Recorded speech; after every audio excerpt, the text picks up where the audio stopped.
찬송 부르겠습니다. 159장입니다.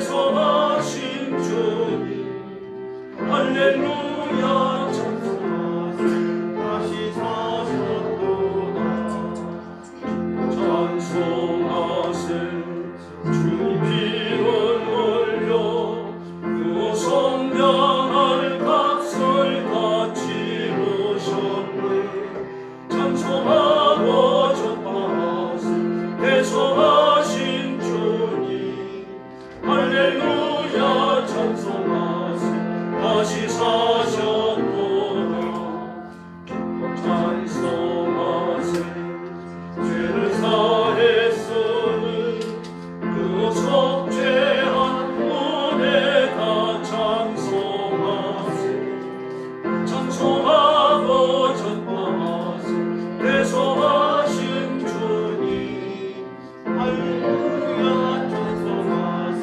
다시 사셨도다 찬송하세 죄를 사했으니 그 속죄한 은혜 다 찬송하세 찬송하고 전파하세 대성하신 주님 할렐루야 찬송하세 다시 사셨도다 할렐루야. 예수님 부활하셨습니다. 162장 부르겠습니다. 부활하신 구세주.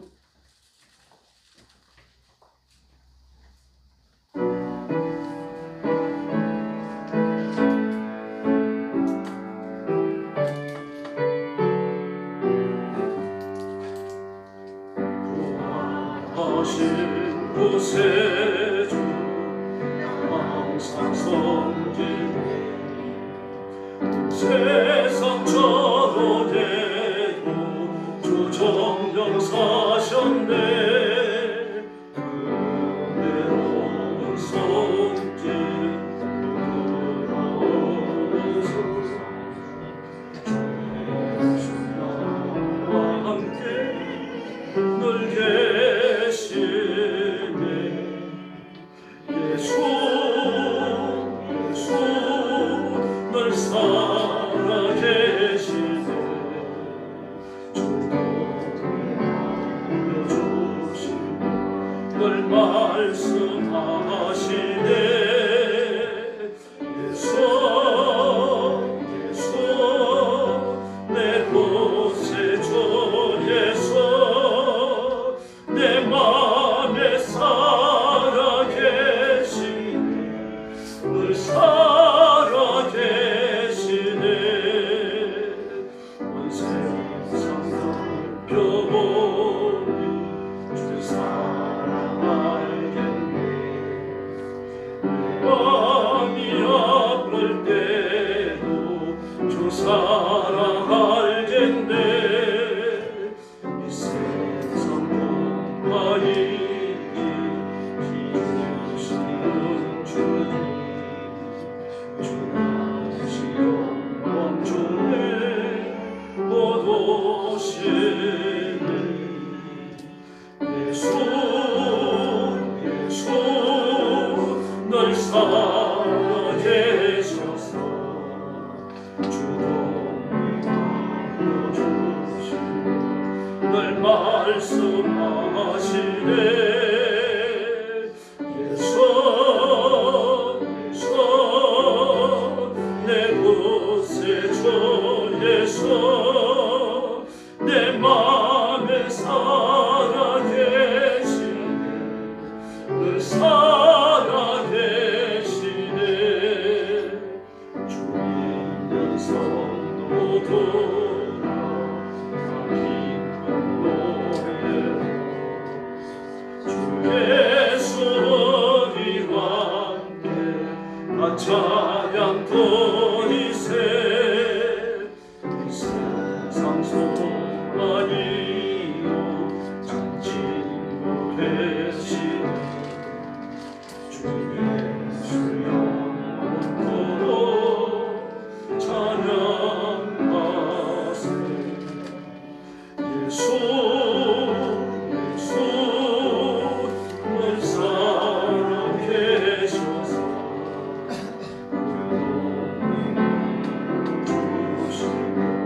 늘 말씀하시네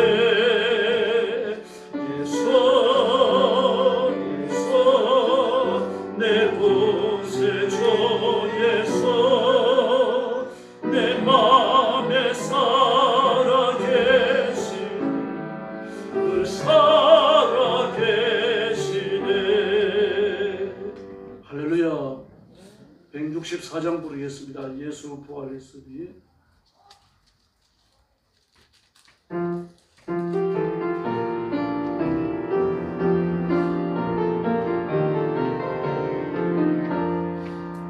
예수 부활했으니 할렐루야 만민 찬송하여라 할렐루야 천사들이 즐거워 할렐루야 기쁜 찬송 부르네 할렐루야 소하신 주 예수 할렐루야 선한 싸움이 졌네 할렐루야 사망 권세 이기고 할렐루야 하늘 문을 여셨네 할렐루야 그 권세 이긴 주 할렐루야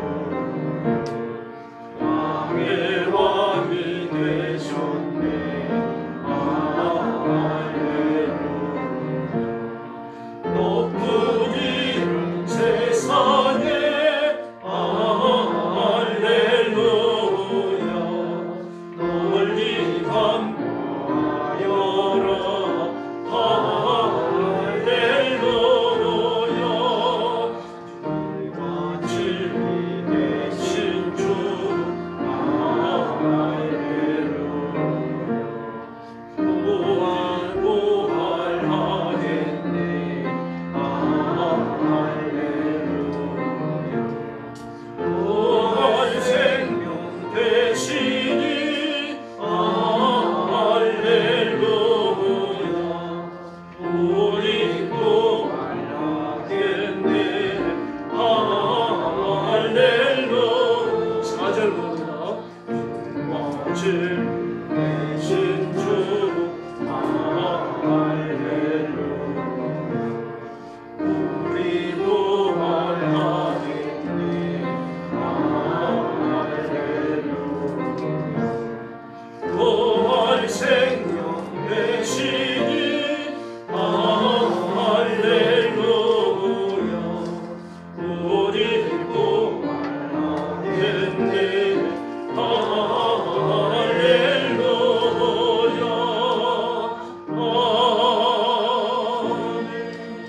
아멘 165장 부르겠습니다. 주님께 영광.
찬송하여라.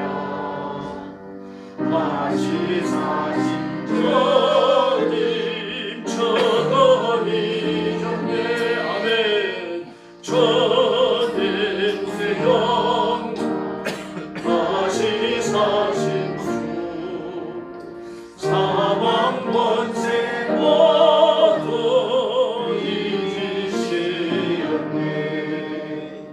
생명의 힘 영광의 주님 주님 없는 삶은 헛되뿐이라. 주의 사랑으로 세상이 이기고 요단 건너 어령 가게 하소서.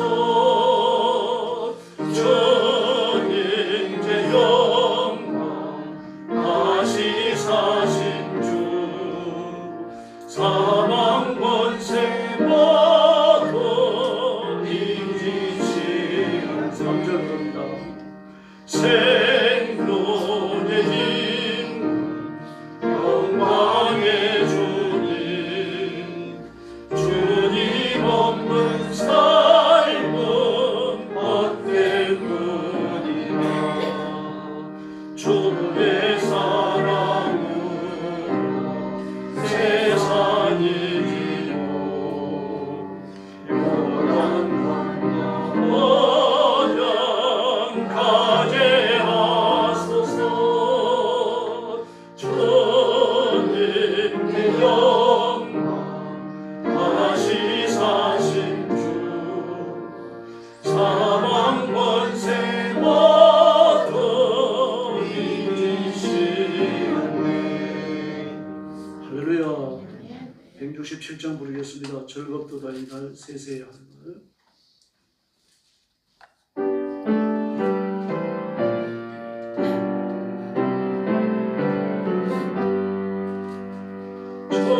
즐겁도다 이날 세세의 할 말 사망 권세 깨고 하늘이 열려 죽은 자가 다시 살아나와서 생명의 주 예수 찬송하도다.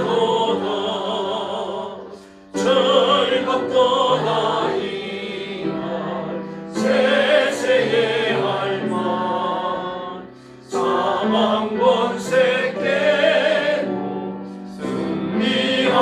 승리하셨네.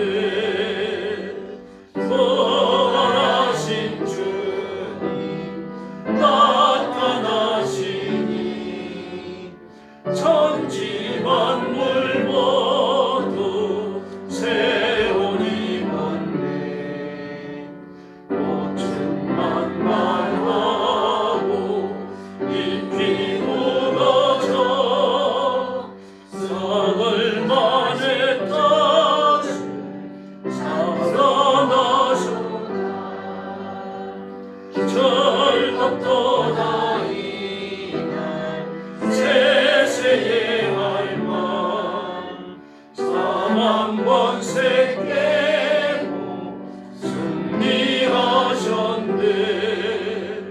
생명의 주 예수 죽음 이기고 모든 문을 열고 살아나셨네. 주의 말씀대로 이루어졌어. 사흘 만에 다시 살아나셨네. 즐겁도다 이날 세세의 할 말 사망 권세 깨고 승리하셨네.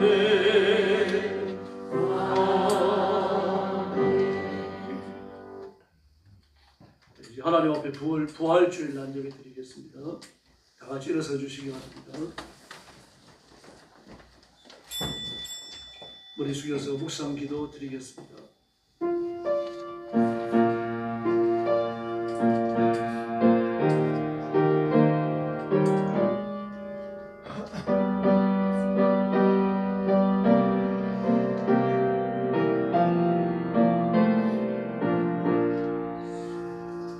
그의 아들에 관하여 말하면 육신으로는 다윗의 혈통에서 나셨고 성결의 영으로는 죽은 자들 가운데서 부활하사 능력으로 하나님의 아들로 선포되셨으니 곧 우리 주 예수 그리스도시니라. 아멘. 부활의 예수님을 찬양합니다. 우리 죄를 사하시려고 십자가 위에 죽으시고 우리를 의롭다 하시려고 죽음에서 살아나 우리에게 영생을 허락하신 은혜를 감사합니다. 온 힘을 다하여 부활의 예수님을 찬양하며 자랑하며 선포하게 하시고 부활의 생명과 능력으로 이 세상에 승리하며 살게 하여 주시옵소서. 오늘도 온 세상에서 복음 전하며 부활주의를 지키는 선교사님들과 주의 종들과 성도들을 기억하시고 선교의 현장마다 부활의 생명이 넘치게 하여 주시옵소서. 하늘 문을 여시고 복을 주시고 생명을 건지고 영혼을 추수하게 하여 주시옵소서. 오늘 아침도 큰 은혜 주시기를 원하오며 예수님의 이름으로 간절히 기도 올리옵나이다. 아멘. 찬송가 160장 부르겠습니다.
성시교도 하겠습니다. 주보에 있습니다. 하나님께서 그를 사망의 고통을 풀어 살리셨으니 이는 그가 사망에게 되어 있을 수 없었습니다. 우리 주 예수 그리스도로 말미암아 우리에게 이름을 주신 하나님께 감사합니다. 그리스도께서 죽은 자 가운데서 다시 살아 잠자는 자들의 첫 열매가 되셨도다. 예수께서 가라사대 나는 부활이요 생명이니 나를 믿는 자는 죽어도 살겠고 무릇 살아서 믿는 자는 영원히 죽지 아니하리라. 아멘. 머리 숙여서 신앙 고백하겠습니다. 나는 전능하신 아버지 하나님 천지의 창조주를 믿습니다. 나는 그의 유일하신 아들 우리 주 예수 그리스도를 믿습니다. 그는 성령으로 잉태되어 동정녀 마리아에게서 나시고 본디오 빌라도에게 고난을 받아 십자가에 못 박혀 죽으시고 장사된 지 사흘 만에 죽은 자 가운데서 다시 살아나셨으며 하늘에 오르시어 전능하신 아버지 하나님 우편에 앉아 계시다 거기로부터 살아있는 자와 죽은 자를 심판하러 오십니다.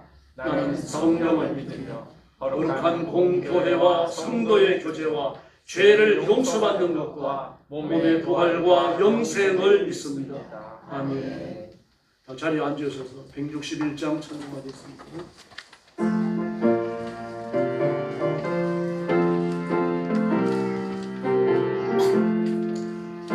할렐루야 우리 예수 부활승 전하셨네 세상 사람 찬양한 천사마다 바도나 우주에서 부활하사 사망 권세 이겼네 우주에서 부활하사 사망 권세 이겼네 할렐루야 우리 예수 왕의 왕이 되시고 우리들의 중보 되신 성령 중보하셨네 우주에서 부활하사 처음 열매 되셨네 우주에서 부활하사 처음 열매 되셨네 할렐루야 우리 예수 눈과 티가 없도다 무덤 속에 있는 죄인 주가 일으키시네 우주에서 부활하사 영광 주러 오시네 우주에서 부활하사 영광 주러 오시네 할렐루야. 이제 김용찬 장로님 나오셔서 기도해 주시겠습니다.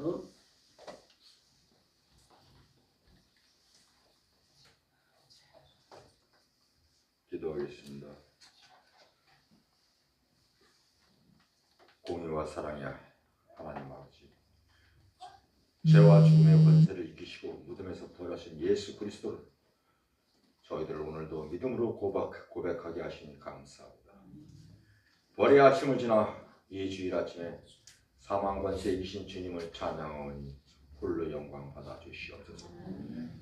부활하신 주님 앞에 나와 기도하는 이 시간, 냉랭했던 저희들의 마음이 녹고 낙심했던 심령이 회복되며 연약한 믿음이 다시 회복되게 하여 주시옵소서. 사망에서 생명을 옮기신 주님의 은혜를 충만하게 누리는 오늘 이 예배가 되게 도와주시옵소서.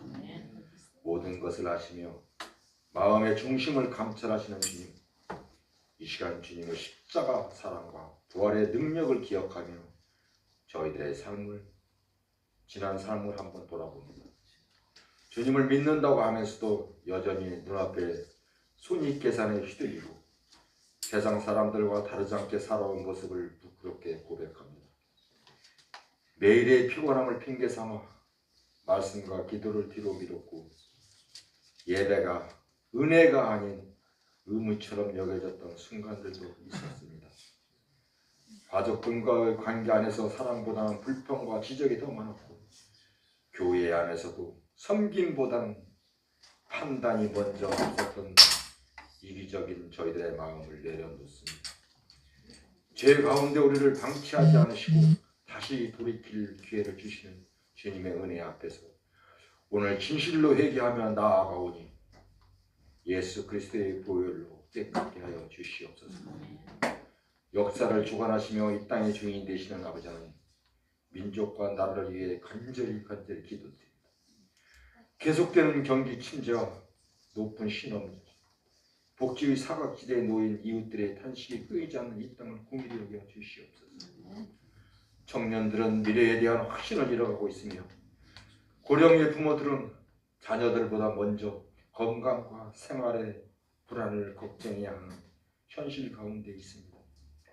세대 간의 단절과 양극화를 불쌍히 여겨주시고 사회 전반이 분열되고 흔들리는 상황 속에서 우리나라가 다시 회복할 수 있도록 은혜를 내려 주시옵소서. 저 유정자들이 백성의 고통을 외면하지 않게 하시고 부끄러움 없는 정책과 정직한 행정으로 나라를 이끌어가도록 역사하여 주시옵소서. 교회를 세우시고 복음 전파의 사명을 맡겨주신 아버지 하나님, 우리 교회를 이 시대 가운데 복음 전파의 전진기지로 삼아주시고 진리의 등불로 세워주시니 감사합니다. 예수님의 부활이 교회의 삶 자체가 되게 하시고 말씀을 배우고 기도하며 전도하는 우리 모든 사역 위에 부활의 능력이 살아 움직이게 하여 주시옵소서. 이 땅의 수많은 교회 가운데 저희 영광교회가 먼저 낮아지고 섬김이 주님의 성품을 따라가는 교회 되게 하시고 목사님으로부터 평신도에 이르기까지 모두가 각자의 자리에서 복음을 삶으로 증거하는 참된 제자들이 되게 하여 주시옵소서. 남녀 선교와 또 선교부 사역에도 은혜를 더하여 주시고 지역사회에 하나님의 사랑을 전하는 통로가 되게 하여 주시옵소서. 상한 자를 찾아오시고 아픈 자유를 치유하시는 아버지 하나님, 이 시간 부활절 예배에 참석한 이 땅의 모든 성도들 한 사람 한 사람의 삶을 돌아보아 주시옵소서. 갑작스런 건강 악화로 병원 생활을 이어가고 있는 환우들이 있으며 수술 날짜를 기다리며 불안과 싸우는 이들도 있고 치료비 마련을 위하여 애쓰는 가족들, 아버지 하나님 주님께서 기억하시고 회복과 치유, 평강을 부어 주시옵소서. 경제적 위기 속에서 가족의 생계를 책임지느라 하루하루를 조마조마하게 살아가는 성도들에게도 필요한 공급과 세계를 열어주시면서 인간적인 방법으로는 도저히 해결할 수 없는 문제 앞에 서 있는 이들에게도 초월적인 하나님의 지혜와 도우심으로 역사하여 주시옵소서. 누구에게도 말 못할 개인적인 고통을 안고 있는 이들이 있다면 아버지 하나님, 주님께서 가장 작은 부분에 임하여 주시고 주님의 능력으로 소망과 회복의 물주기를 허락하여 주시옵소서. 말씀으로 길을 비춰주시는 생명의 하나님, 오늘 말씀을 선포하실 사자 목사님을 위하여 기도합니다.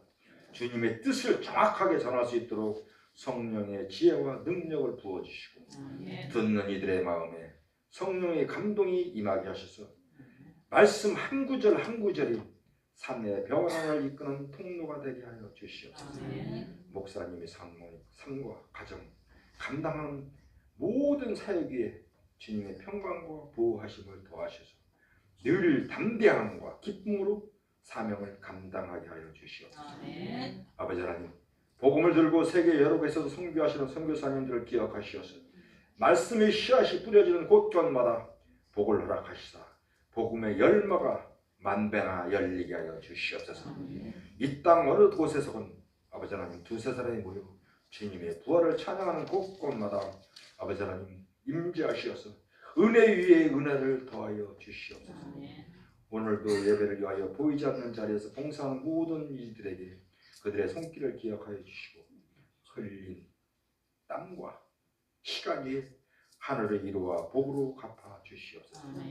반주자와 안내위원과 헌금위원으로 또는 재정으로 섬기는 종들이 이 주님 나라를 우리 교회를 세워가는 기초가 되게 하시고 그들을 통해 예배가 더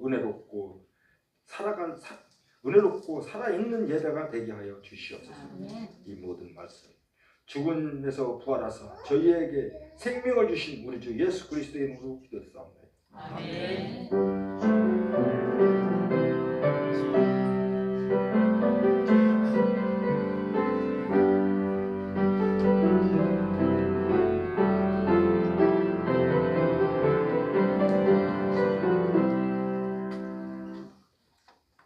하나님 말씀 봉독하셨습니다. 마가복음 16장 신약입니다.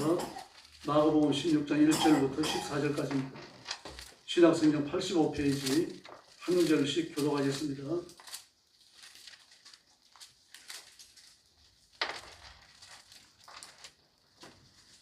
마가복음 16장 1절부터 14절입니다.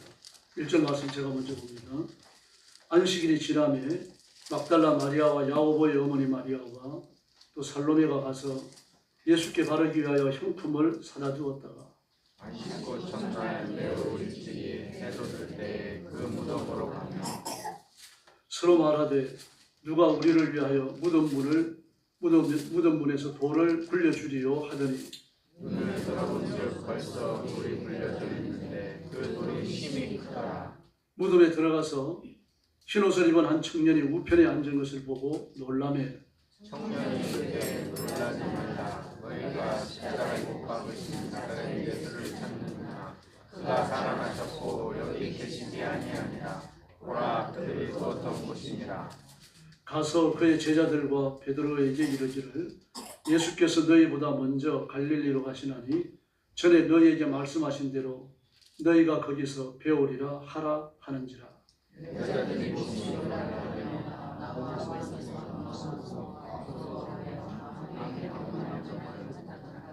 예수께서 안식 후 첫날 이른 아침에 살아나신 후 전에 7 귀신을 쫓아내어 주신 막달라 마리아에게 먼저 보이시니 마리아가 가서 예수와 함께하던 사람이 슬퍼하며 울고 있는 중에 이 일을 알게 그들이 예수께서 살아나셨다는 것과 마리아에게 보이셨다는 것을 듣고도 믿지 아니하니라.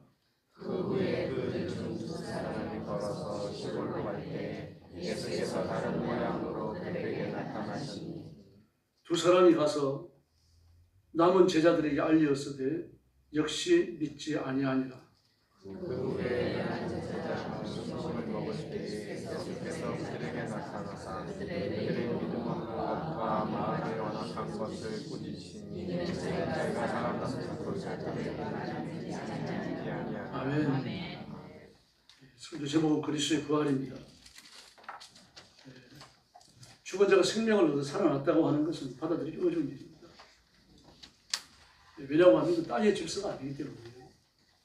그래서 우리는 제가 누차 반복해서 말씀드립니다만 죽은 사람이 살아났다라고 말하면 죽은 자가 다시 새 생명을 얻어서 반뚜껑을 열고 나갔다고 생각하지 않습니다. 귀신이라고 여기는 거죠. 그래서 예나 지금이나 마찬가지입니다. 죽은 자의 부활은 사람이 선뜻 받아들일 수 있는 그런 일이 아닙니다. 알고는 있지만 이 부활이 예수님께 적용되어져서 예수님이 돌무덤을 물 열고 나오셨다. 제자들의 생각이 그렇게 미치지 못하는 겁니다. 이 제자들은 오늘 본문에 나오는 대로 예수님이 부활하셨다는 사실을 여러 번에 걸쳐서 전달받아요. 그런데도 못 믿어요.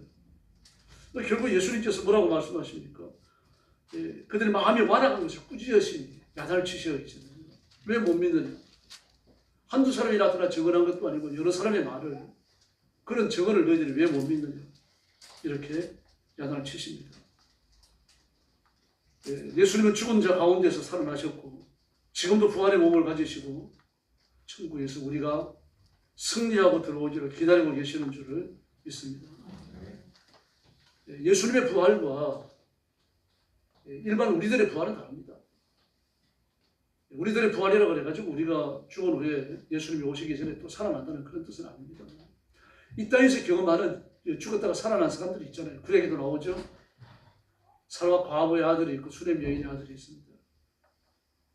사라와 과부의 아들은 엘리야가 살리죠. 수렘 여인의 아들은 엘리사가 살립니다.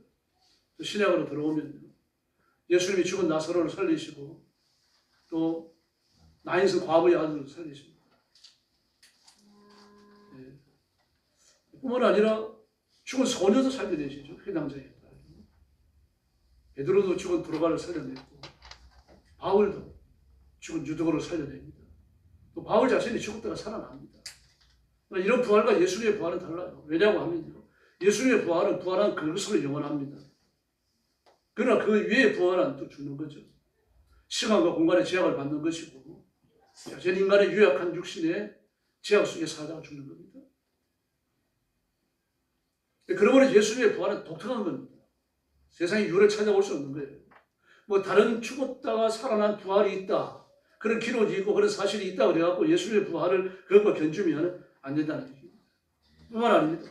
예수님의 부활은 분명한 겁니다. 어떤 사람은 예수님이 부활했다는 것을 어떻게 아느냐 이렇게 따지고 드는 사람이 있으니 신화다 전설이다. 그런데 예수님의 부활은요, 증명할 수 있는 사건이 아닙니다. 한번 증명해봐라. 예수님의 부활은 증명할 수 있는 사건이 아니죠. 2000년 전의 사건인데 그걸요, 뭘 통해서 증명을 할 겁니까? 수학적 공식을 통해서요, 과학적 실험을 통해서요. 그걸 검증하는 사건이 아니죠. 예수님의 부활을 검증하는 사건이 아니고 정의를 세워야 되는 겁니다. 예수님의 부활을 알고 있는 수많은 사람들이 있습니다. 오늘 본문도 나오잖아요. 여인들이 나오죠. 본문뿐만 아닙니다. 마태복음, 마가복음, 누가복음, 요한복음 전부 다 부활의 증인으로 여인들이 나와요. 주의해야 될 문제입니다. 그들이 예수님의 무덤이 비어 있었다라고 증언하고 있어요. 예수님의 무덤은 공개된 장소입니다. 왜냐고 하면 아리마대 사람은요, 아리마대 요셉은요, 그 당시 유대 사회의 유력자입니다. 공의 의원이에요. 다른 사람이 다 알고 있습니다. 그 무덤에, 그 가족의 무덤에 묻혔다라고 하는 것은요, 예수님께서 어디에 묻히셨는지 유대인들이라면 다 알고 있었다는 얘기예요. 모를 수가 없는 거죠. 그러므로 예수님의 죽으심은 공인된 겁니다. 기절하신 것도 아니고요. 이 사실이요, 우리가 가봤더니 무덤이 비어있었다. 예수님의 시신이 없었다.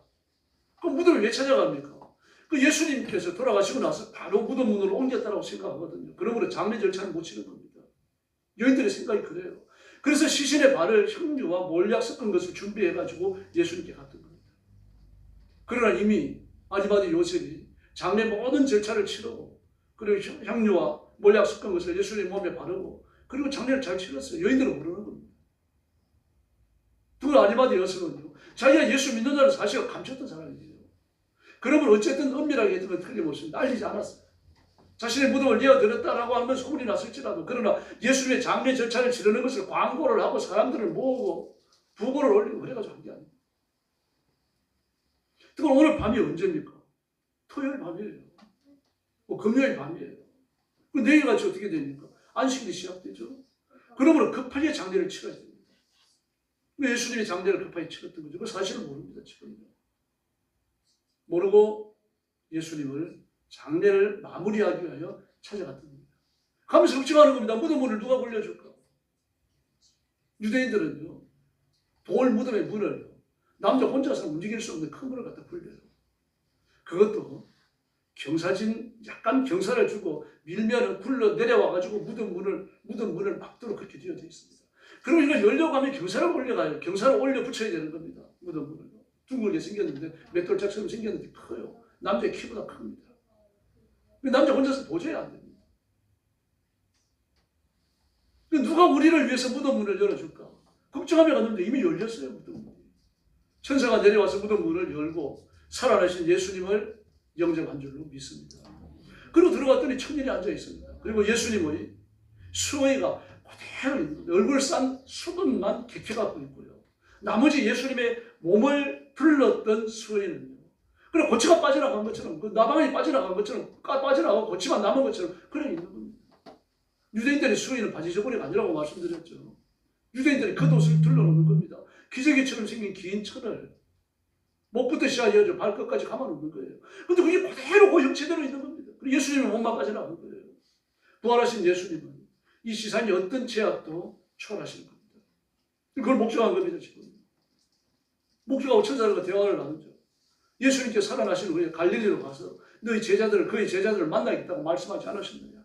빨리 갈릴리로 가서 예수님을 맞을 준비를 해라. 이걸 알려라 라고 말하는 겁니다.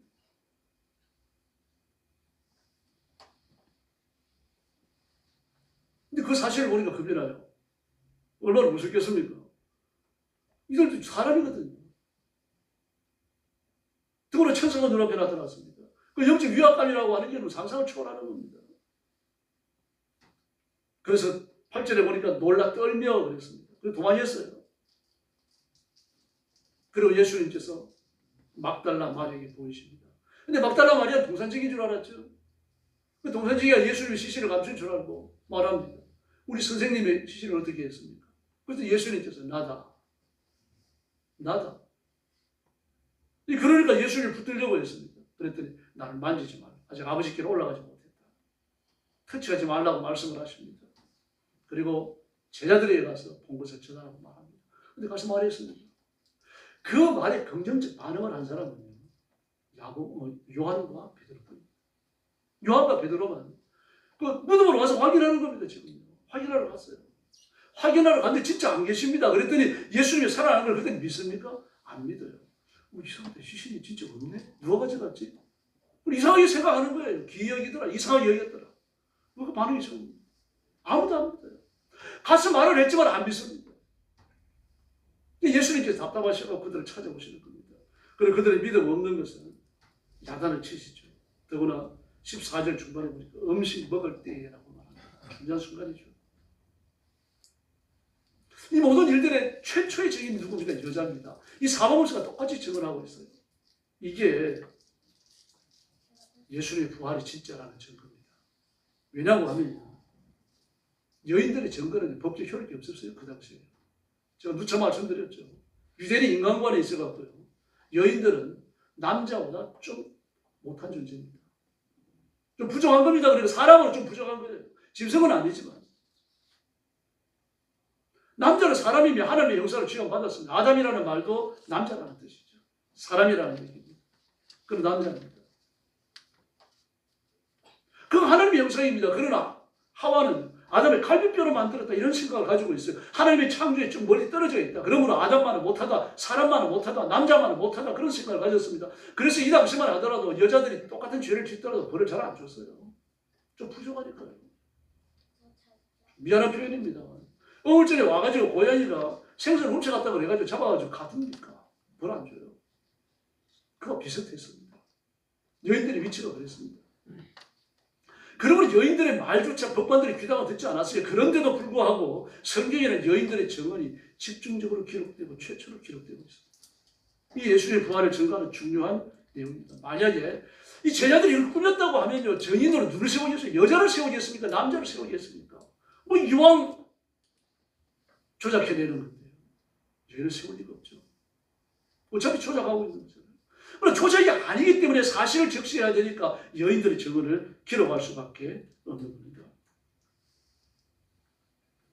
또 오늘 본문에 나옵니다만, 오늘 본문에 안 나왔습니다만, 이 마태복음 27장에 자세히 나오죠. 그 군병들이 그 천사가 나타나가지고 무덤 문을 열고 예수님은 무덤에서 나오시는 걸 다 봅니다. 목격하면 깜짝 놀랍니다. 아마 기절할 듯이 놀랐을 거예요. 귀신이라고 생각한 거죠. 예수 귀신.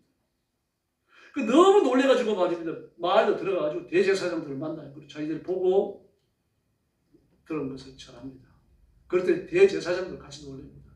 그러면서 큰 돈을 주죠. 돈을 주면서 뭐라 그럽니까? 너희들이 보고 들은 것을 얘기하지 마라. 제자들이 와가지고 훔쳐갔다고 말이라. 그 무슨 말입니까?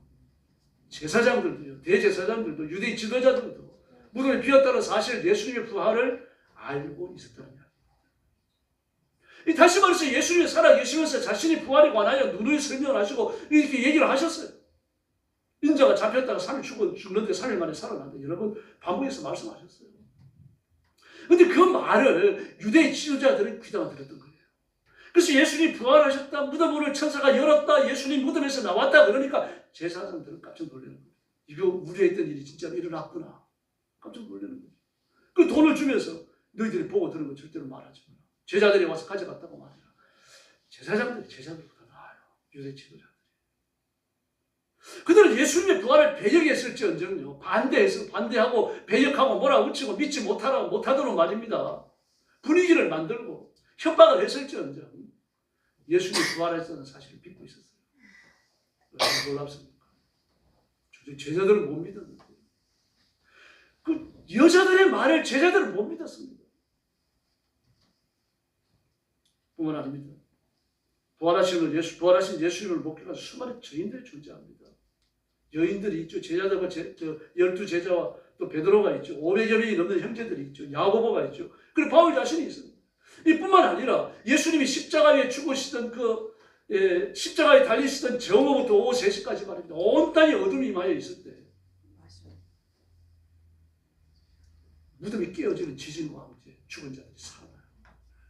여러분 몇십 명이 아닙니까? 지금 100~200명이 봐야 됩니다. 왜냐고 하면은 그들이 예수님이 부활하시고 난 이후에 예수님을 모시고 예루살렘 성전에 들어가는 겁니다. 들어가서 예수님의 부활의 증인이었어요. 봐라, 내가 살아났는데 예수님도 살아나셨다. 예루살렘은 그 부활의 증거의 대상이겠습니까? 인간 마을들이 전부 다 증거의 대상이 되는 거죠. 그들을 찾아가서 말합니다. 한 사람만 말해서 되겠습니까? 여러 명이 가가지고 다 이야기합니다. 그러면 그들은 누굽니까? 100년 전에 죽은 사람, 200년 전에 죽은 사람이 아닙니다. 최근에 죽은 사람들. 얼굴을 보면 작년에 돌아가신 뒷집의 박씨 아니야, 2달 전에 돌아가신 옆집의 최씨 아니야, 다 아는 거예요. 그들이 가가지고 말입니다. 내가 살아서 왔네, 예수님도 살아나셨네, 이러고 다녔어요. 놀랬겠지만요, 예수님의 부활은 비밀이 아니었어요.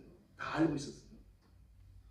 수많은 증인들이 예수님의 부활에 대해서 목격한 사실들을 이야기했기 때문입니다. 더구나 이 편지는, 이 글은요, 마가복음은 적어도 주후 한 20년 전부터 100년 사이에 기록된 겁니다. 또 바울은 고린도전서 15장에서 뭐라 그럽니까? 한 500의 형제가 일시에 부활의 예수님을 목격했는데 그들 중에 태반이 살아있다. 고린도전서가 기록되는 시대가 언제입니까? 주 20년에서 30년. 그때까지 살아있었다는 얘기입니다. 여러분, 이렇게 부활은 아주 강력한 증인들을 가지고 있습니다. 또 뿐만 아닙니다. 예수님의 부활을 이 체득한 사람들, 체험한 사람들, 예수님의 부활을 온 몸으로 믿고 부딪히고 체험한 사람들은 변했어요. 달라진 겁니다. 예수님이 체포되어졌을 때 대부분의 제자들이 다 도망쳤습니다. 예수님의 형제 야곱은 원래 예수님을 믿지 않았어요. 그리고 이 제자들도 오늘 본문에 여러 번 반복이 나옵니다. 부활의 예수님을 안 믿었어요. 타락한 지도자들은 그래서 예수님의 부활에 대해서 부정적이긴 하지만 알고 있었고 믿고 있었어요. 세간에 돌아가는 상황에 대해 잘 알고 있었다는 얘기입니다. 그런데 제자들은 도무지 안 믿었어요. 세간에 돌아가는 상황을 몰랐겠어요. 더구나 베드로, 야고보, 요한, 안드레, 빌립, 도마, 바돌로메는 어부였어요. 장사꾼이었습니다. 단순히 물포지만 잡는 사람이 아니라 장사꾼이었습니다. 이걸 가지고 예루살렘에 갔다가 파는 사람들 말입니다. 요즘 말하자면 유통의 모든 구조들을 알고 있는 사람, 유통의 구조를 확보하기 위해 가지고 위에 있는 사람들에게 메모를 주고받던 사람들이에요. 누구보다도 정부의 귀를 기울이고 정부에 빠른 사람들입니다. 이런 사람들이 예수님의 부활에 대해서 듣지 못했다. 그건 있을 수 없는 일이에요. 많이 알고 있었습니다. 그런데도 안 믿었습니다. 참 이상하잖아요. 이상할 수밖에 없죠. 왜 그렇습니까? 하나님께서 그들의 마음을 아직 만지지 않으셨기 때문입니다. 마태복음 28장 16절에 보면 제자들 부활의 소식을 듣고 의심했어요. 의심했다라고 의심해라는 말을 기록했습니다. 누가복음 24장에 보면 여인들을 따라간 베드로와 요한 말입니다. 그 무덤을 들여다보면서 빈 무덤이 있고 예수님의 수건이는 예수님의 몸을 돌돌 말았던 그 상태에 그대로 나와 있고 예수님의 얼굴을 쌌던 그 수건은 잘 개켜져 가지고 그 예수님의 얼굴이 있던 그 자리에 있고 그걸 보니까 이상하네. 이상하잖아요. 어떻게 몸만 빠져나갈 수 있겠습니까? 예수님의 몸은 우리의 몸과 같지 않습니다. 부활의 몸이죠.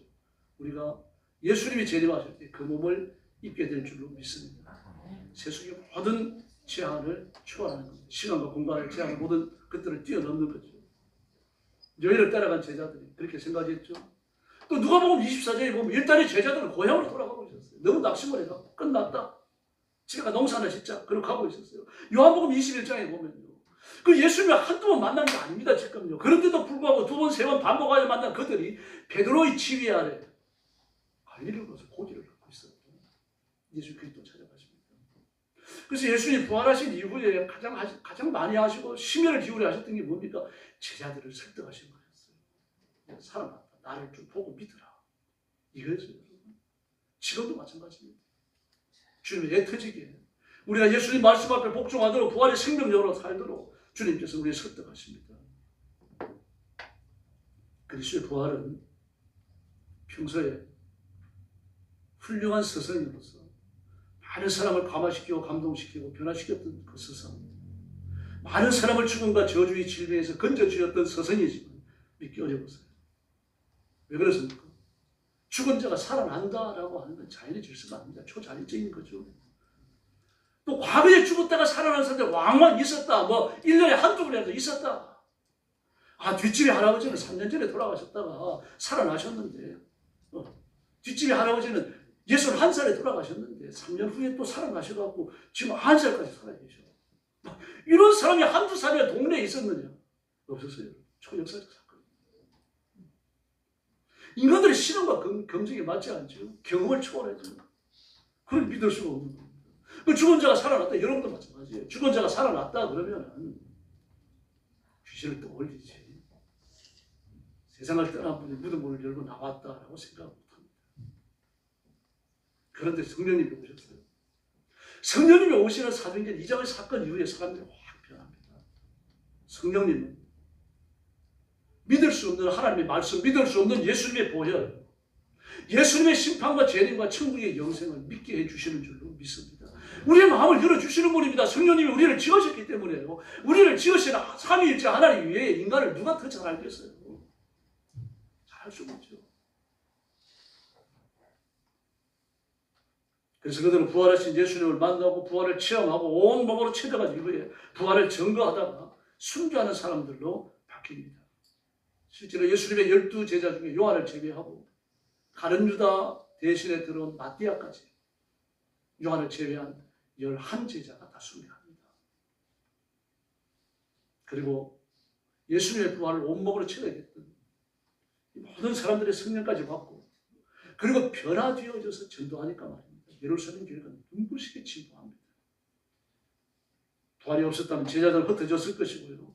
기독교는 역사 속에 사라졌을 겁니다. 하지만 예루살렘에 시작된 교회는 박해 가운데 확장되어졌고 오늘날 온 세계를 정복하고 있는 줄로 믿습니다. 이처럼 예수의 부활은 단순한 신앙의 대상이 아닙니다. 그 무덤문은 비어 있었고 법적 정언이 없는 초라한 여성들의 입으로 증거되기 시작했고요. 수많은 목격자들의 증언과 성령 받은 이후의 제자들의 변화, 예수님의 부활을 만나고 체험하고 체득했던 사람들의 변화를 통해서 교회가 성장하고 대적자들까지 변화되었습니다. 이게 역사적 증거입니다. 이 증거는 분명한 메시지를 줍니다. 예수의 부활은 분명한 역사적 사실이며 부활을 믿는 우리도 예수님의 부활에 참여하게 될 줄로 믿습니다. 그런데 현대인들도 그리스도의 부활을 의심하고 뭐 예전이나 지금이나 마찬가지입니다. 예수님의 부활을 못 믿어요. 지금도 마찬가지입니다. 여러분. 그 유튜브에 들어가지고 예수님의 부활에 대해 검색하면요. 부활은 사실이 아니다. 신화다. 전설이다. 수메르 신화에서 비롯된 것다. 온갖 얘기가 다 나옵니다. 그리고 그 반면에 예수님의 부활에 대해 가지고 확실하게 증거하는 증언들도 많아요. 그래서 오늘날 예수님의 부활에 대한 불확실한 지식과 신앙 때문에 고민하는 사람들이 많습니다. 교회를 나오는 사람들 중에 그렇다는 얘기입니다. 교회를 나오고 신앙 고백을 하고 말입니다. 하나님 앞에 11주하고 기도 생활을 하는 사람들 중에도 이 죽었다가 살아났다라고 하는 것은 너무 신화적인 것 같다. 현실적 세련미가 없다. 그렇게 말해요. 그 십자가에 피 흘리는 죽음, 그 피 흘리는 십자가의 고난을 통해서 예수님이 죽고 그리고 그것 때문에 내 죄가 사하여지고 예수님이 살아나셨다라고 하는 것은 기독교라는 종교를 현실적 이런 과학자적인 입장에 그 과학적인 이론과 논리에 맞지 않도록 퇴보시키는 거다. 그렇게 주장을 해요. 말 같지도 않은 이유 때문에 그리스도의 부활에 대하여 확실히 있게 주장하지 못하고 부끄러워한다는 건요. 문제가 있습니다. 그리스도의 부활을 부정하고 있다면 자랑스럽게 말하지 못한다면 자신의 믿음을 점검해야 됩니다. 물론 이제 그리스도의 부활을 부정하지 않습니다. 예수님께서 부활하셨다 주장하지만 그러나 부활을 자랑하지 않아요. 이것도 문제입니다. 부활을 인정하지만 부활을 자랑하지 않는 소극적 신앙이요. 그것도 문제인 겁니다. 블레즈 파스칼은 17세기 프랑스 최고의 지식인입니다. 프랑스 대백과사전을 만든 사람이고 합리주의 철학자입니다. 그런 이런 말을 했습니다. 그 파스칼의 자문의 기록이 판세는 세계적으로 유명하죠. 그게 보면 파스칼의 개인적 신앙 고백이 많이 나옵니다. 하나 읽어드리겠습니다. 만일 예수의 제자들이 서로 의논하여 예수의 부활을 거짓으로 만들어냈다고 가정하자는 얘기입니다. 그중 한 사람이라도 본심으로 돌아갔다면 예수의 부활이란 모두 붕괴되었을 것이다. 그러나 저들은 순교하면서까지 입증한 제자들의 진실성을 믿지 않는다면 우리는 그런 사람들과 말할 필요가 없습니다. 여러분, 프랑스 대백과 사전을 만든 사람이 한 말입니다. 합리주의자의 최고의 파스칼입니다. 그가 한 말이에요. 이 과학자의 말을 들어봐야 됩니다. 그럼 단순한 철학자의 과학자일 뿐만 아니죠. 의학자이면서 말입니다. 수학자이기도 합니다. 뛰어난 천문학자입니다.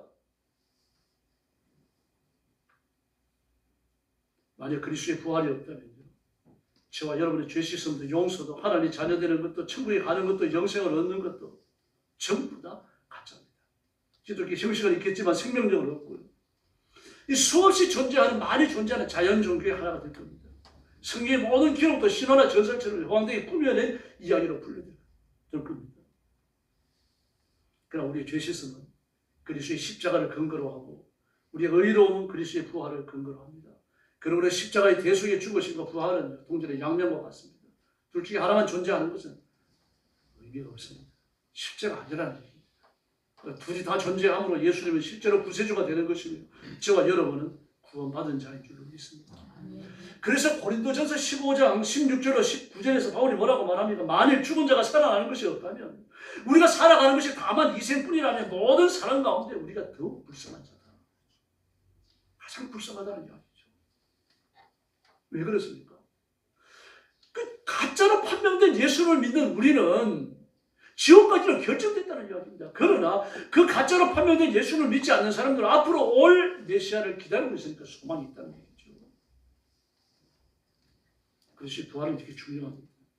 아무리 믿기 어려워도 부활은 일어난 역사적 사건이고 전인이 있고 목격자가 있고 그리고 초자연적이며 초역사적인 사건입니다.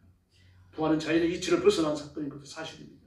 그러나 부활은 실험하고 증명해가지고 믿을 것인지 안 믿을 것인지를 결정하는 게 아니라 이 사실은 우리가 고백하고 받아들여야 하는 중요한 사건입니다. 그리스도의 부활은 사람들이 인정하고 믿는다고 해서 사실이고 부정한다고 해서 가짜가 되는 게 아닙니다. 지금 여기 와서 앉아 계시는 여러분의 모습이 허상입니까? 제가 허상인가요? 만약에 다른 사람들이 영광교회에 모인 것들은 전부 다 가짜다 그런다고 말해가지고 가짜입니까? 여러분이 다 나서가지고 제가 최규식이 아니라고 부인한다 그래갖고 제가 최규식이 아닐 수 있습니다. 누가 부인해도 예수님 부활하셨고 또 저와 여러분도 부활할 줄로 믿습니다. 그러므로 부활에 대한 소망을 가지시기를 바랍니다. 밀레는 유명한 화가입니다. 그가 그린 만종을 다 하실 겁니다. 그림 좀 보여주세요.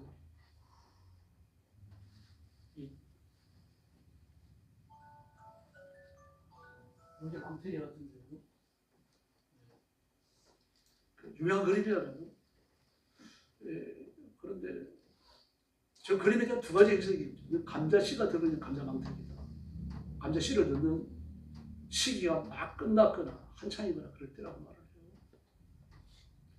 해요. 더불어 북유럽은 감자를 많이 심었습니다. 감자가 주식이었어요. 북유럽 사람들의 삶을 그린 거죠. 밀레가요. 그렇다고 보는 겁니다. 그런데 실제로 북유럽 사람들은 이게 씨감자를 넣는 감자씨를 넣는 씨감자 망태기가 아니다라고 말해요. 저기에 들어있는 것은 그게 자녀다라고 말합니다. 그 감자를 씻고 나서 풍성한 감자를 수확해내고 배부르게 먹을 것을 상상했는데 그 아이가 그 굶주림을 못 견디고 죽은 거죠. 그러면서 그 아이의 부활을 기다리면서 감자밭에 아이를 묻는 것이다. 이렇게 말해요. 우리가 보면 눈물 나는 그림이죠.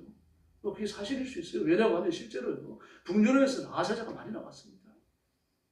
어린아이들이 특히 많이 죽었어요. 전염병으로 죽고 배고파 죽었어요. 여러분, 그러므로 우리가 이 땅 위에서 육신을 위한 지나친 애정을 품고 육신을 위해 가지고 지나치게 돈을 많이 쓰고 이런 것들은 좀 조심해야 됩니다. 시쳇말로 하와가 한국 여자였다고 하면은 창세기 3장의 타락, 뱀의 유혹은 불가능했다고 말하잖아요. 왜냐고 하면 눈에 보이면 그냥 생사탕 만들어버리니까. 우스갯소리입니다. 이 건강에 대한 한국 사람들의 열정이 대단해요. 뭐 제가 저 수술을 했었는데 그때 의사가 얘기하더라고요. 수술 후에 꼭 개고기 먹어야 됩니다. 왜요? 그러니까 개고기 드시면요 사람이 똥도 적게 놓여요. 그러더라고요. 그렇게 완전식품이라는 얘기입니다. 배설로가 적게 나올 정도로. 그러니까 한국 사람이 건강식품에 대한 그 선호도가 얼마나 높은지 모릅니다. 군뱅이 먹는 거 보시죠. 군뱅이 아프리카 흑인들이나 단백질 보충으로 먹는 줄 알았지 한국 사람들이 그 초가집을 해쳐가지고 군뱅이 잡아먹을 줄 누가 알았습니까? 지금 많이 없어졌습니다. 물론 몇 년 전만 하더라도 봄이 되어지면 사슴뿔 자라고 사슴 피 받아가지고 먹고 마시려고 말이에요. 얼마나 많은 사람들이 여행하고 다녔습니까? 여러분, 육신을 돌보는 거 대단히 중요합니다. 영적인 염려보다 육신의 염려가 앞선다면요, 진지해야 됩니다. 그러므로 부탁드립니다. 예수님의 재림을 사모하며 기다리시기를 바랍니다. 그리고 부활의 능력으로 사단의 권세와 죄의 유혹과 싸워서 이기셔야 합니다. 그 다음에 천국에 소망을 두셔야 돼요. 이 땅에서 뭘 입더라도 어떤 음식을 먹더라도 천국의 것과 비교할 수가 없다고 하는 분명한 가치관을 가지셔야 됩니다. 무슨 거짓처럼 잡수시라는 얘기가 아닙니다. 누추하게 사시라는 이야기가 아니에요. 우리가 뭘 먹고 뭘 입더라도 천국에 가서 누릴 것에 비하면 아무것도 아니라고 하는 것을 기억하셔야 됩니다. 그리고 하나님이 쓰시고자 할 때 당당하게 쓰임받고 앞장서서 쓰임받고 영화롭게 쓰임받는 귀한 일꾼들이 되기를 예수님의 이름으로 축원합니다. 기도하겠습니다. 자비로 오신 아버지 감사합니다. 오늘 아침도 우리가 모여서 부활의 교훈을 살폈습니다. 이 부활에 대하여 당당한 자세를 갖게 하시고 부활을 믿고 받으며 간증하며 자랑하는 성도들 되게 하여 주시옵소서. 내가 교회를 나오고 예수 믿어 구원받는다는 사실을 알고 믿으면서도 예수님의 십자가에 대하여 부활에 대하여 부끄럽게 생각하는 일이 없도록 하나님은 주을 베풀어 주옵시기를 간절히 원합니다. 예수 그리스도의 십자가의 대속의 죽으심과 부활의 영화로운 내가 외쳐 자랑하는 자랑거리가 되게 하시고 내 삶을 지배하는 원리가 되게 하시고 천국에 대한 내 소망이 되게 하여 주시옵소서. 온 성도들을 주님 앞에 맡깁니다. 하나님을 영화롭게 드리는 부활의 증인으로 사용해 주시옵소서. 예수님의 이름으로 간절히 기도 올려옵나이다. 아멘.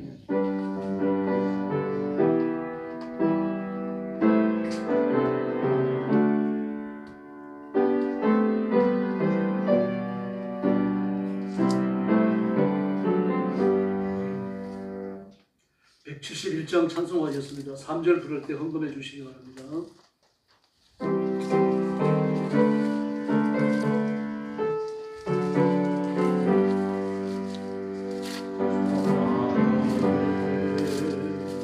독생자 예수 날 위하여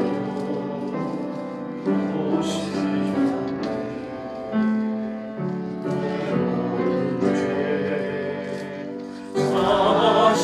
사하시려고 십자가 지셨으나 십사셨네. 살아계신 주 나의 참된 소망 두려움이 사라지네. 사랑의 주내 날 길 인도하니 내 모든 삶의 기쁨 늘 충만하네.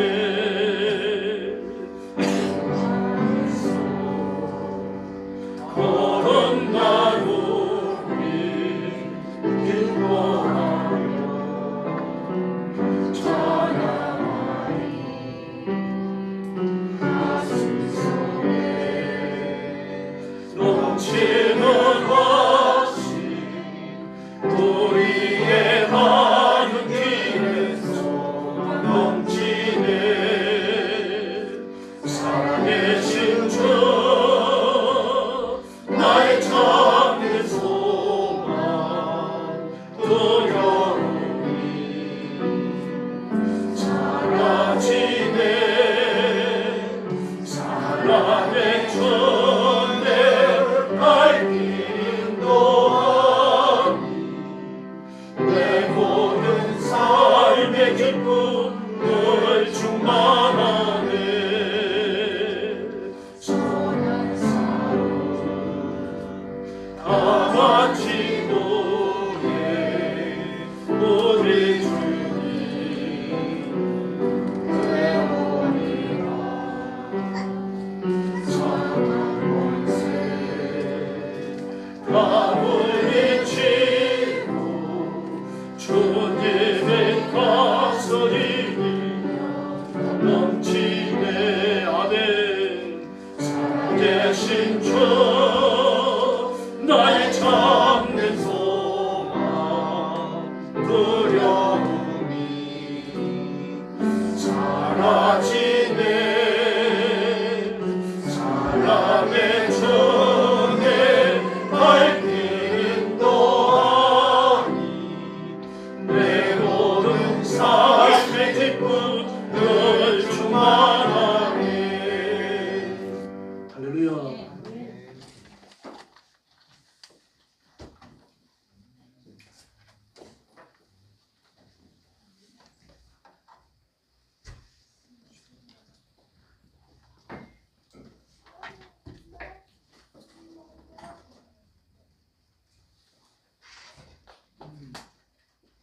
기도하겠습니다. 우리 아버지 감사합니다. 주일 예배를 드리며 하나님 앞에 순서에 따라 주일 예물을 봉헌합니다. 주님 앞에 나와서 온 마음을 다하여 예배하며 예물을 드리며 주 앞에 헌신하는 귀한 성도들을 제물을 받으실 줄은 연락하여 주시고 두 손 들고 복을 내려 주시옵소서.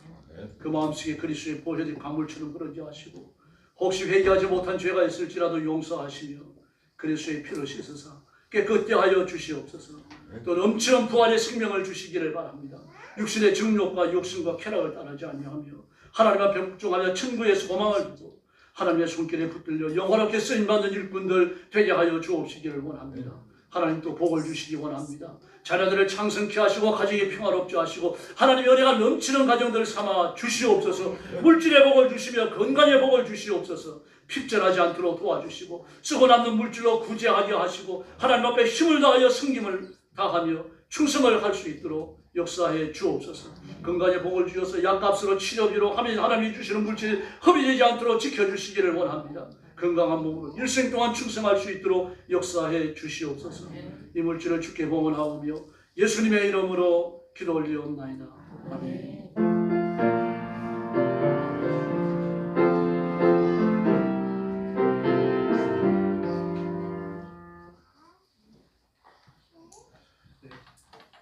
사울의 표어는 예수님의 부활에 참여하랍니다. 고린도전서 15장 13절 만일 죽은 자의 부활이 없으면 그리스도도 다시 살지 못하셨으리라.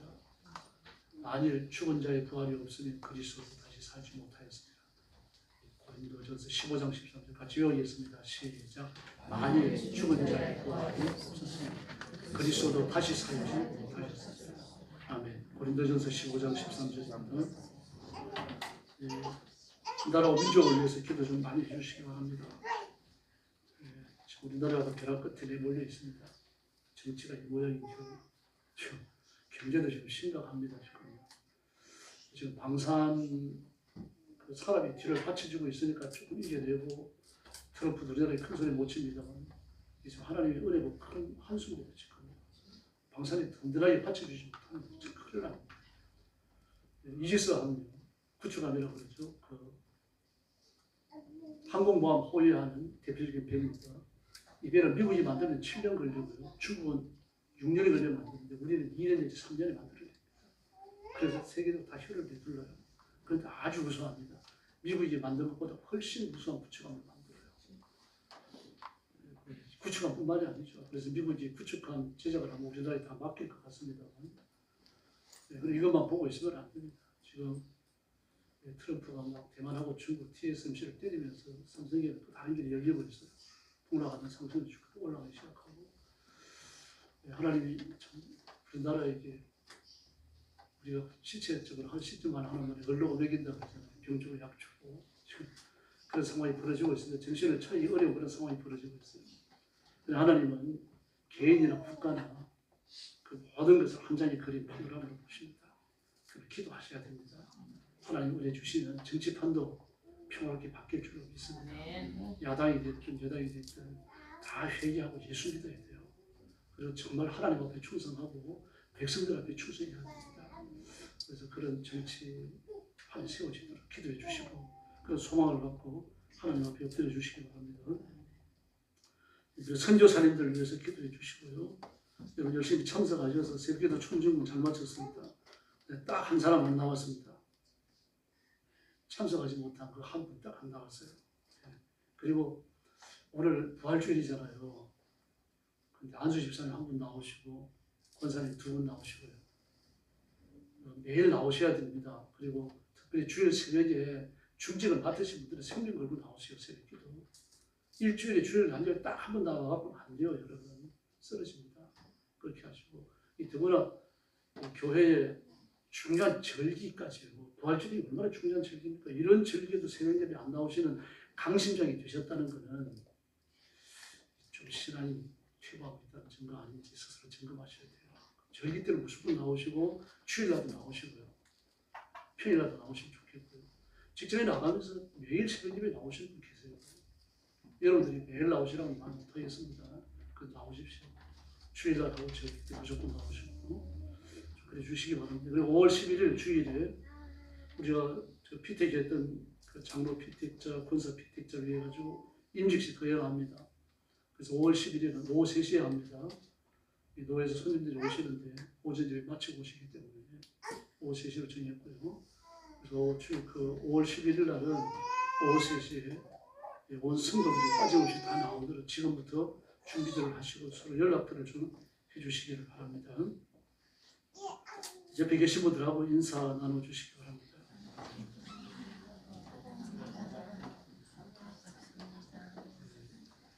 한 번 더 인사하시죠. 당신은 부활합니다. 아멘. 그리고 오늘 점심 준비는 안 됐고요. 떡이 준비되어 있습니다. 가져가시고 계란이 준비되어 있는데 2개짜리는 집에 돌아가셔서 가족들 전도하시고 자기가 먹고요. 3개짜리는 가져가시고 반드시 전도하시고 아멘. 5개 다 가져가시고 잡수지 말고요. 꼭 그렇게 하셔야 돼요. 지나가다가 난 모르는 사람이라도 주세요. 이게 잡숴보세요. 시간 있으면 교회 나오세요. 이게 전도입니다. 예수 믿으세요. 그러셔도 되고 꼭 전도하셔야 됩니다. 이제 다 같이 일어나셔서 165장 1절 부른 후에 축도하고 부활주일 완전히 마치겠습니다. 오후 예배는 가정 예배로 드리시기 바랍니다.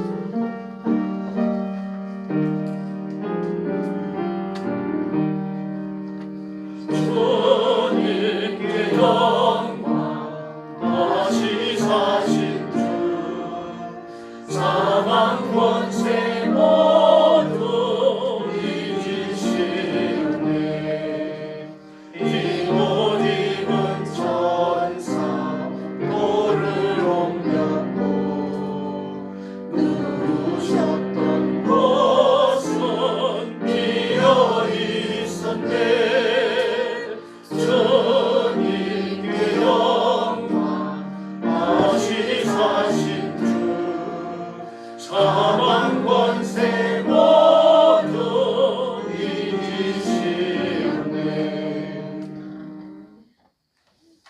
이제는 우리 구주 예수 그리스도의 은혜와 하나님 아버지의 극진하신 사랑과 성령님의 도우심과 인도하심과 교통하심이 부활의 생명력으로 영생하며 부활의 생명력으로 세상을 증거하며 부활의 생명력으로 재림의 예수님을 기다리는 사랑하는 모든 성도들 머리 위에 영원토록 함께 계실지어다. 아멘.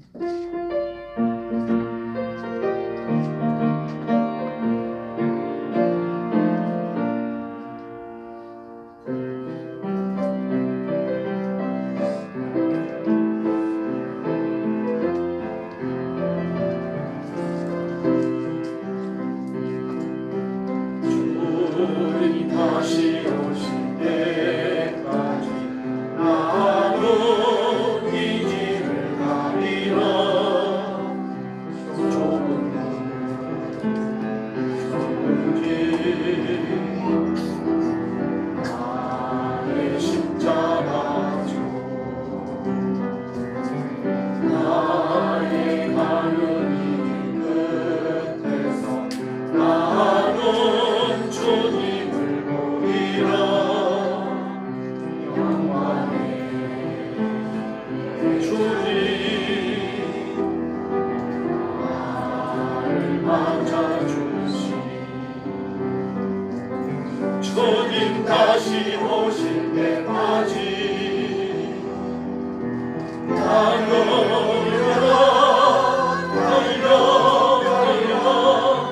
주의 영광 온 땅 덮을 때 나는 일어나 노래하리 내 사모하는 주님 온 세상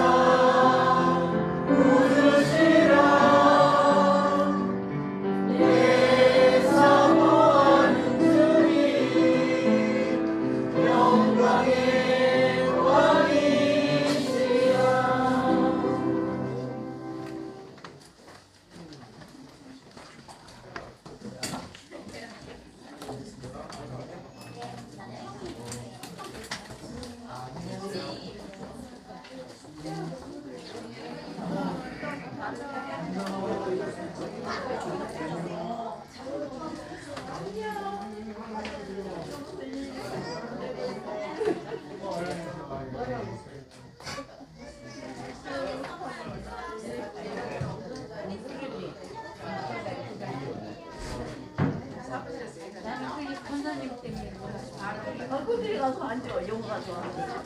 아 근데 부모님은 후퇴로 가든 일이 앞으로 가든 일이 아니에요.